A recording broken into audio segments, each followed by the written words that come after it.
Magandang umaga po mga giliw na tagapakinig. Narito tayo sa ating palatuntunang saliksikin ang mga kasulatan. Ayon po sa sinabi ng ating Panginoong Jesus sa John chapter 5 verse 39, "Search the scriptures, for in them ye think that ye have eternal life, and they are they which testify of me." At sinabi din sa Mga Gawa, chapter 17, verse 11, "These were more noble than those in Thessalonica, in that they received the word with all readiness of mind, and searched the scriptures daily, whether those things were so." Ang mga manampalataya sa Berea, araw-araw po nila sinasaliksik ang mga kasulatan. At hindi po sila basta-basta naniniwala, kundi tinitingnan nila sa Biblia kung tama ba ang sinasabi. Sa ating panahon ngayon, sa dami ng mga katuruan, napakahalaga po na saliksikin natin ang mga kasulatan. Magandang gabi po sa inyong lahat. Andito kami, kasama ko si Pastor Rafi. Magandang gabi sa inyo, Pastor Rafi. Magandang gabi naman, Pastor Edwin. Okay, ngayong gabi po ay pag-uusapan natin ang patungkol sa repentance. At isa nga sa katanungan, did Jesus preach repentance for physical salvation only in Luke 13:3-5? Yun. Ito yung katanungan. Did Jesus preach repentance for physical salvation only in Luke 13:3-5? Tingnan natin sa chapter 12, verse 1 at saka sa verse 54. Dito sa Luke chapter 12, verse 1, sabi nga dito, "In the meantime, when there were gathered together an innumerable multitudes of people, insomuch that they trod one upon another, he began to say unto his disciples, first of all, Beware ye of the leaven of the Pharisees, which is hypocrisy." Amen. So yung crowd dito, halo-halo naman, Pastor Rapi, no? Halo-halo. Kasi dito yung innumerable multitude of people. Pero, una siyang nagsalita doon sa kanya mga disipulo. Pero manotice natin dito sa verse 54 of chapter 12, and he said also to the people, "When you see a cloud rise out of the west, straightway you say, there cometh a shower, and so it is." So binanggit niya, he said also to the people. So matapos na sabihan yung mga disipulo niya, in-address din niya yung mga tao. Na ito mga tao, ito rin ay mga unbelievers, hindi mga manampalataya itong mga taong ito. So chapter 13 natin dito, "There were present at that season some that told him of the Galileans whose blood Pilate had mingled with their sacrifices." O sabi pa dito na andun din yung mga tao na nagsabi sa kanya tungkol sa mga Galileans na pinatay, no? Pinatay ni Pilate. Tinalo yung kanilang mga dugo. Tinalo yung kanilang dugo whose blood Pilate had mingled with their sacrifices. Ginawa silang, inalay sila bilang sakripisyo. And then, dito sa verse 4, tinanggapin dito, of those 18, upon whom the tower in Siloam fell and slew them, think ye that ye were sinners above all men that dwelt in Jerusalem. So merong mga pangyayari na kung saan itong mga taong ito na nagsasabi tungkol doon sa mga nagkaroon ng physical sufferings iniisip nila na talagang makasalanan ang mga taong ito. Itong mga natumbahan ng tower, itong mga namatay dahil natumbahan ng tower, at itong mga tao na inalay sila bilang sakripisyo. Pinatay sila at ang kanilang dugo ay inalay bilang sakripisyo. Sila ay nagdusa. Kaya yung mga tao naman na nagsabi kay Jesus, ang iniisip nila na talagang makasalanan ang mga taong ito. So what do you think, Pastor Rafi? Iniisip ba nila na sila ay hindi makasalanan? Katulad ng kanina, inabanggit yung leaven, at yung leaven ang katumbas noon ay yung hypocrisy. Yung hypocrisy is something that you're living in pretense, yung ginagawa mo ay taliwas doon sa mga sinasabi mo. So, ang problema dito, Pastor Edwin, maraming nag-aakusa, lalo na sa mga makasalanan, pero hindi nila nakikita na sila rin ay makasalanan. Sila rin ay makasalanan. Yun ang problema, no? Yan ang problema. Kasi sinasabi nila na nangyari, sinasabi nila na nangyari iyon sa kanila kasi talagang makasalanan sila. So, ang ibig nilang sabihin, na itong mga nagkaroon ng physical sufferings, na sila ay pinatay at saka natumbahan ng tower, sila ay grabing makasalanan. At inisip nila na hindi sila makasalanan. Yun ang kanilang iniisip. So, kaya yun ang dahilan kung bakit sinabi ni Jesus sa verse 2, and Jesus answering said unto them, suppose ye that these Galileans were sinners above all the Galileans, because they suffered such things. Sabi pa ni Jesus, ay naisip niyo ba na ang mga Galileans na ito ay talagang napakamakasalanan na talaga? Kasi nangyari sa kanila yung ganung bagay. So yung point dito na si Jesus, nababasa niya yung mga iniisip ng tao na iniisip nila na hindi sila makasalanan kasi hindi nangyari sa kanila yung natumbahan ng tower, pinatay ni Pilato. Yun ang iniisip nila na sila hindi makasalanan. No? So yun ang pinaka-reason kung bakit si Jesus, sinabi niya dito, I tell you nay, but except ye repent, ye shall all likewise perish. So ano naman kaya yung perishing dito na tinutukoy ni Jesus? Kasi sabi niya, I tell you nay, except ye repent, ye shall all likewise perish. Anong klaseng perishing ito? Ito ay physical na suffering lang? Hindi lang physical suffering ito, Pastor. Actually, yung perish, malalim ito Malalim ito na kung talagang marami kasing mga born again na Christian na ang net interpretation nila dito ay literal at saka inuugnay nila dito sa buhay natin sa ngayon. Yung pero iniisip nila ito, pag makasalanan ka. Ang mamamatay dito, parang iniisip nila physical na kamatayan ito. Physical na kamatayan lang. At pagkatapos, wala man lamang itong parang mas malalim na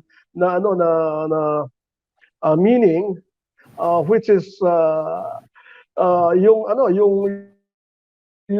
sa impyerno, ganon. Kasi yung likewise perish dito, unless you repent. Kasi sabi niya, para bagang kayo yung mga makatwiran ng mga tao, parang kayo walang mga kasalanan. So yung mga nakita ninyo na mga namatay, isinasabi ko sa inyo, sabi niya na hindi sila makasalanan na ibig sabihin hindi lang sila ang makasalanan or hindi mas makasalanan sila kaysa sa inyo. Yun ang sabi niya. Kaya kayo rin, sinasabi ko, sabi niya, na maliban sa kayo ay magsisi, kayong lahat ay mamamatay. So yung pagsisising ito, hindi natin maaaring iugnay dito sa physical nating, yung kamatayan sa ngayon, yung mamamatay tayo, at pagkatapos wala na. Ibig sabihin, pag namatay tayo, saan tayo pupunta nun? gawa ng kinamatayan natin ng ating kasalanan. Kasi unless you repent, ibig sabihin, talagang makasalanan ka. At gawa ng hindi ka nagsisisi, hindi nagbabago yung isip mo, saan ka pupunta? Kasi lahat naman ng tayo, Kasi mamamatay tayo. oo, lahat naman ng tao namamatay. Pero ang punto Mamamatay, kasi, ang punto kasi dito, ang tanong kasi, yung about sa physical suffering na bago ka namatay, nagdusa ka, pinahirapan ka muna or nagkaroon ka ng tinatawag na physical sufferings tulad ng aksidente na pangyayari. Ang punto dito, tingnan natin sa verse 2, sabi nga ni Jesus, suppose ye that these Galileans were sinners above all the Galileans because they suffered such things. So, itong mga taong nagsabi kay Jesus na parang iniisip nila na ito sila ay talagang napakamakasalanan kasi nangyari sa kanila. Pero ang punto naman ni Jesus, iniisip nyo, hindi kayo makasalanan. Sila lang yung makasalanan kasi nangyari sa kanila yung bagay. Ang iniisip nyo, hindi kayo makasalanan. Maliban kayo yung magsisi, mapahamak din kayo. Ibig sabihin, pwedeng mamuhay ang tao na kahit hindi siya nakaranas ng physical sufferings, pero pag namatay siya, impyerno siya. Kasi ang tinutukoy dito ni Jesus ay physical suffering lamang, hindi naman siya naparito para iligtas tayo sa physical sufferings. Ang tinutukoy doon sa Luke 13:3 na perished ay impyerno. Tama yung sinabi niyo, Pastor. Tumutukoy yun, hindi lang physical suffering. Kasi ang physical suffering at kamatayan, nangyayari yan sa ligtas at saka hindi ligtas. No? Tama, parehas lang yun. Hindi ligtas. Meron nga hindi ligtas. Hindi naman, maganda naman yung buhay. Pero yun ang sabi ni Jesus, what doth it profit a man if he gains the whole world and loses his own soul?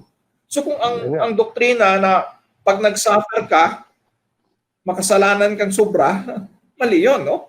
Hindi gano'n. Hindi yun ang punto ni Jesus, na kahit iniisip mong wala kang kasalanan, pero sa mata ng Panginoon, makasalanan ka. Yun ang punto ni Jesus.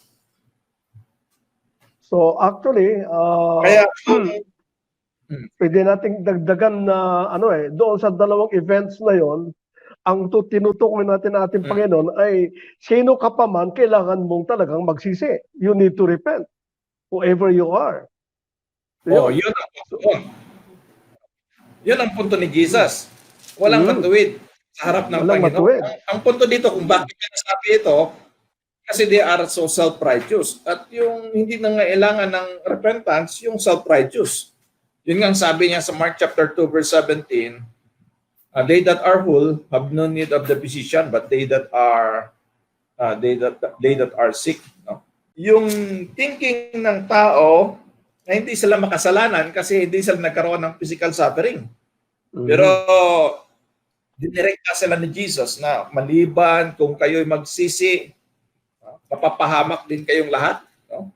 You shall all likewise perish. Ito ang katanungan ko. Ito bang pag-preach ni Jesus ng repentance, bahagi ba ito sa utos ng Ebanghelyo? Itong pag-preach ni Jesus ng repentance, bahagi ba ito sa utos ng Ebanghelyo? Mark chapter 1 verse 15. Ito, malinaw dito, Pastor, na bahagi. Actually, unbelief the gospel. Gospel ang tinutukoy po dito. Gospel. Oo. So, repentance and faith. Yan ang dalawang utos ng gospel. Repentance and faith. Repentance and faith. Ang ating Panginoon, gusto niyang inegate yung apat na assumptions na palagi, itong mga assumptions na ito kasi, sa mga taong mga self-righteous na mga tao to, ang isang assumption nila na yung suffering is proportional to sinfulness. Suffering is proportional to sinfulness. So siguro, kaya sila nangamatay, gawa ng yung kanilang kasalanan, ay talaga yun yung kabayaran. Parang ganon. Pagkatapos, ang isa na naman, na assumption, yung tragedy is a sure sign of God's judgment. Halimbawa, sa ngayon, nakakaroon ng tragedy, ano? So, sinasabi nila, ano yan eh, talagang kahatulan ng Diyos yan sa nangyayari sa tao. Ano yan? Pagkatapos, yung bad things only happen to bad people. Yung mga masasamang mga nangyayari ay nangyayari lamang doon sa mga masasamang mga tao. Pagkatapos, yung tayo bilang tao ay meron tayong karapatan para manghusga ng ating kapwa. Ito yung gustong pabulaanan ng ating Panginoon eh. Ito yung kanyang nilinaw. Ito yung kanyang nilinaw. So, yung mga pangyayari sa ating panahon ngayon, may relate naman natin na totoo na ang Panginoon naman ay naghahatid din ng mga kalamidad dahil din sa kasalanan ng tao. Pero hindi yun ang pinaka-main na punishment sa kasalanan. Yung pinaka-main talaga na punishment sa kasalanan ay yung impyerno. No? Kasi Amen, yun ang tinutukoy talaga to. Yan ang pinaka-main. At saka hindi rin natin masabi na ang mga Christians ay hindi nakakaranas ng problem. Kahit ka, kahit faithful ka, kahit righteous ka. Sabi nga sa Bible, many are the afflictions of the righteous. Kaya yung idea ng tao na kapag nangyari sa iyo yung kapahamakan o tragedy or aksidente, talagang sobrang makasalanan ka na talaga. Hindi naman yan mapatunayan kasi kahit sa Christian, nangyayari din naman yung mga ganung bagay, ano? Hindi yun ang batayan na maghusga tayo na kasi dalawang bagay lamang yan, either trial or chastisement, ano? Sa buhay ng Christian. Minsan kapag faithful ka, may mga pangyari din na unfavorable. O kahit faithful ka, yan ay tawag doon ay pagsubok. Pero kung gumawa ka ng kasalanan, paluin ka ng Panginoon. Makikita natin yan sa 1 Corinthians chapter 11, verse 30. Sabi nga dito, for this cause, many are weak and sickly among you, and many sleep. For if we would judge ourselves, we should not be judged. But when we are judged, we are chastened of the Lord, that we should not be condemned with the world. So ang sabi nga dito, pag hindi natin husgahan yung ating sarili, tumutukoy ito sa mga believers na. Kapag hindi natin husgahan yung ating sarili, ang Panginoon ang siyang maghusga sa atin. Ngayon kung ang Panginoon ang maghusga sa atin, papaluin niya tayo. Sabi nga dito, when we are judged, we are chastened of the Lord. Now, ang palo ng Panginoon ay, sabi nga sa verse 30, posibleng panghihina sa karamdaman o mga problema, karamdaman at kamatayan. Itong sleep dito, tumutukoy ito sa kamatayan. Kaya yung idea ng tao na kapag may nangyari sa iyo na kapahamakan, physical sufferings, ikaw ay makasalanan na, meron din namang sufferings yung mga righteous. Kaya hindi pwedeng makapag-judge tayo. No? May mga sitwasyon na ang anak ng Panginoon nagsasuffer kasi pwede rin sila ay pinapalo ng Panginoon. Pero kung faithful, meron ding nangyayari na sufferings kahit faithful. Kaya lahat ng tao dito sa mundo habang nabubuhay ay merong sufferings. Kaya nga sabi nga ni Job 5:7, man is born unto trouble. So kung ang binanggit ni Jesus sa Luke 13:3 ay kaligtasan lang sa physical suffering, hindi yun ang pinaka-main purpose niya eh.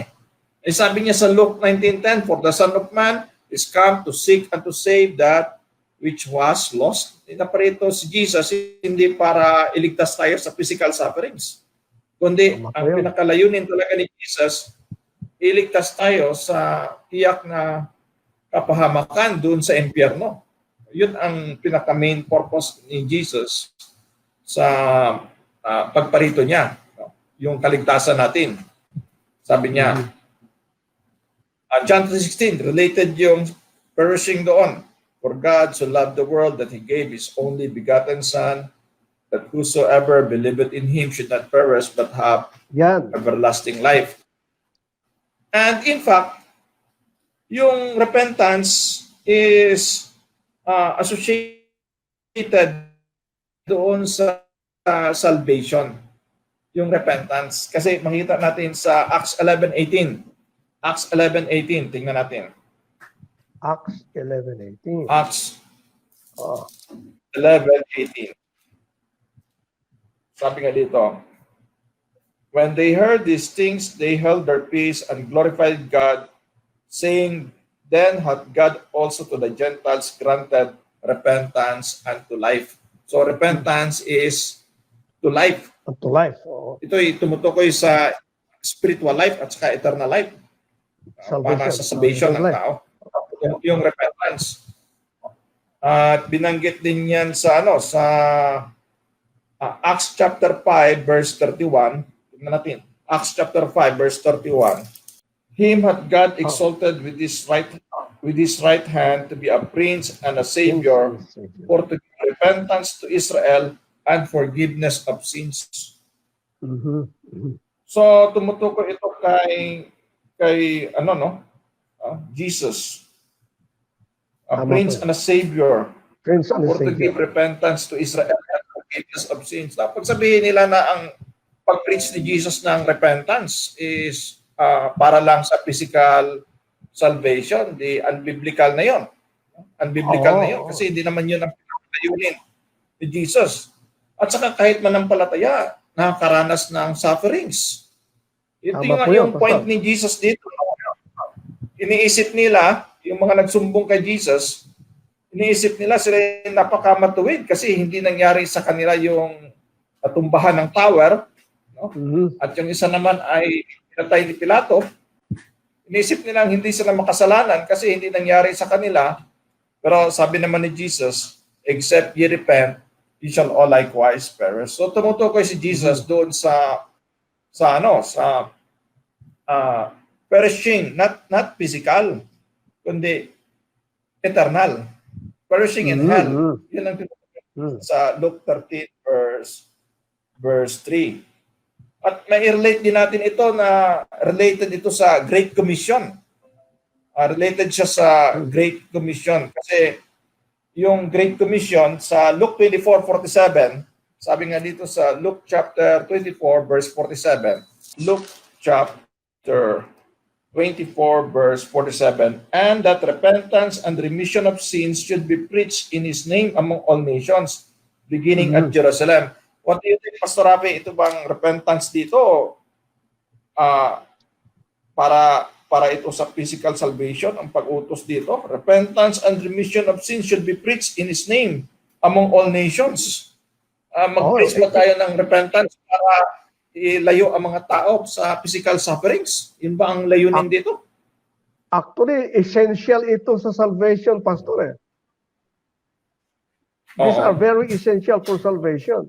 Kaya yung repentance na yan para sa lahat yan. Sa totoo lang lahat tayo nasa ilalim ng kahatulan ng Diyos kung tutuusin Ikaw may masama ka at saka tayo kasi self-examination lang lagi-lagi yan na hindi tayo dapat magtuturo gawa ng hindi pa natin alam yung sarili natin, not unless kasi tayo, of course, we know that we are saved. We know that we are saved. Pero kahit na alam natin we are saved, di ba? Lagi natin ini-examine ang ating sarili rin Lagi tinitignan din natin ang ating pananampalataya. At saka nakakagawa rin tayo ng kasalanan at ipinagsisisi rin natin ating kasalanan. Kaya sa madalit sabi, lahat ay mag-agsisi sa kanilang mga kasalanan. Yun. Oo. So, yun ang maling pang-unawa na hindi na kailangan ng repentance, O kasi mahalaga yung repentance ng kasalanan at hindi ito physical salvation ang tinutukoy dito. Kasi inutos ito sa Great Commission. Dito, related ito sa Great Commission, yung teaching all nations. Ito naman ay related sa parallel passage niya, yung Luke 24:47, repentance and remission of sin should be preached in His name among all nations, beginning at Jerusalem. So parehas dito sa Great Commission, beginning at Jerusalem. Related ito sa Acts chapter 1 verse 8. Tingnan natin dito. Acts chapter 1 verse 8, but ye shall receive power after that the Holy Ghost is come upon you, and ye shall be witnesses unto me both in Jerusalem and in all Judea and in Samaria Samaria. and unto the uttermost part of the earth. So kasama yun sa witnessing. Mm. So Mm. hindi natin yung layunin natin ang yung physical salvation sa pag-preach ng repentance. Ganon din si Jesus Christ. Maliwanag na ang preaching ni Jesus Christ is sa repentance is associated doon sa salvation, requirement doon sa salvation. Kasama yun sa Great Commission. Sa pag-preach ng gospel. Repentance and faith are the two commands of the gospel. Kasi binanggit ni Jesus repent ye and believe the gospel. And that binanggit din ni Paul. Binanggit din ni Paul na sabi niya sa Acts 20:21, testifying both to the Jews and to the Greeks, repentance toward God and faith toward our Lord Jesus Christ. Jesus Christ. Kayo po'y nakikinig sa ating palatuntunang saliksikin ng mga kasulatan. Ito po si Pastor Edwin. At kung meron po kayong mga katanungan, mag-text lamang sa 0999-3968-507. Magandang umaga po.